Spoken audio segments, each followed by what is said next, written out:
बिहार के सहरसा में हादसे की शिकार होते होते बची जनहित एक्सप्रेस, ड्राइवर की सूझबूझ से टली बड़ी दुर्घटना। बड़ी खबर सहरसा से सामने आ रही है, जहां देर रात सहरसा में पाटलिपुत्र जाने वाली जनहित एक्सप्रेस ट्रेन भीषण दुर्घटना की शिकार होते होते बाल बाल बच गई। आपको बता दें कि चलती ट्रेन के दौरान कोच का हुक टूट जाने से ट्रेन दो भागों में बंट गई, जिस कारण सिमरी बख्तियारपुर कोपरिया स्टेशन के बीच अलग अलग होकर ट्रेन की बोगियां पटरी पर दौड़ती रह गई और कुछ दूर जाकर अलग अलग जगहों पर दो भाग में ट्रेन रुक गई, जिसके बाद ट्रेन के आगे का हिस्सा कोपरिया स्टेशन ले जाया गया।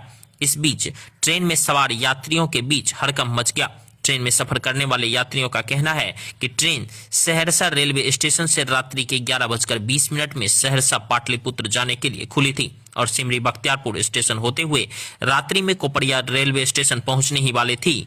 इसी दौरान कोपरिया स्टेशन से पहले खोजराहा गांव के समीप चलती ट्रेन में स्लीपर कोच का हुक टूट गया, जिस कारण पूरी ट्रेन दो भाग होकर पटरी पर दौड़ती रह गई। घटना के बाद यात्रियों में अफरा तफरी का माहौल उत्पन्न हो गया। गनीमत रही कि भीषण कुहासा हो रहने के कारण ट्रेन की रफ्तार धीमी थी, जिस कारण ट्रेन के ड्राइवर की सूझबूझ से भीषण रेल दुर्घटना होते होते टल गई और किसी भी तरह का कोई हताहत नहीं हुआ। हम लोग अभी यात्रा कर रहे थे इस जनहित एक्सप्रेस से सहरसा से पाटलिपुत्रा के लिए। हमारा रिजर्वेशन है S3 में, बर्थ 9, 10, 11, 12। बख्तियारपुर से जब गाड़ी खुली तो मैं बाथरूम गया था और बस मैं बाथरूम में पेशाब कर ही रहा था कि अचानक आवाज़ आई और जोर का आवाज़ हुआ और हमारे बॉगी से ही S2 कट गया और काफ़ी दूर तक हम लोग बिछड़ गए, पीछे काफ़ी बोगियाँ छूट गई। ये रेलवे का दुर्भाग्य है, इस तरह की घटना, बहुत बड़ी दुर्घटना होने से बच गई।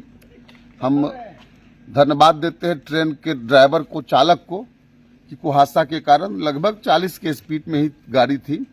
अगर ज्यादा स्पीड में गाड़ी होती तो अभी हजारों लोग मारे जाते। इस तरह की दुर्घटना नहीं होनी चाहिए।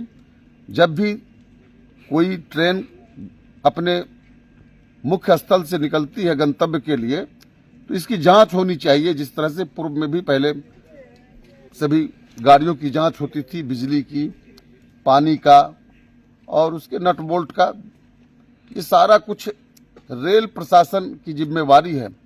रेल प्रशासन अभी मुख्य दर्शक बना हुआ है। रेल को जिस तरह से बेचा जा रहा है, रेल में जिस तरह से कर्मचारियों का कटनी छटनी हो रहा है, ये सारा केंद्र सरकार और मोदी सरकार का फेल्योर है।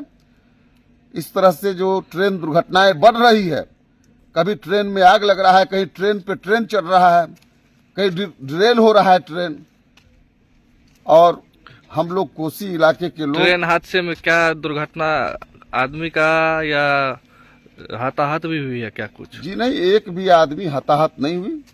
बिल्कुल कुछ लोगों को हल्की फुल्की चोटें आई है, जो पीछे वाले बोगी वालों को, खास करके जनरल बोगी 3 बोगी पीछे ही था और S2 और S1 और गार्ड की बोगी, ये सभी बोगी पीछे छूट गया। अभी हम लोगों को आधी ट्रेन को लेकर के इस कोपरिया स्टेशन लाया गया है और दूसरी इंजन छूटे हुए ट्रेनों को लाने गया है।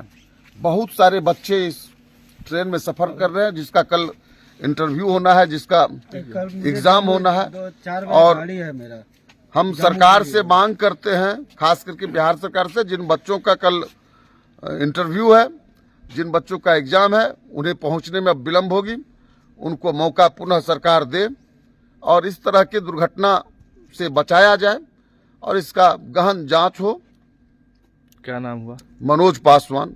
देखिए, सहरसा जंक्शन से 11:20 में खुलने वाली जनहित एक्सप्रेस, जो पटना शहर के राजधानी के पाटलिपुत्रा जंक्शन तक जाने वाली जनहित एक्सप्रेस, सिमरी बख्तियारपुर से खुलने के बाद कोपरिया से कुछ पीछे दुर्घटनाग्रस्त हो गई है।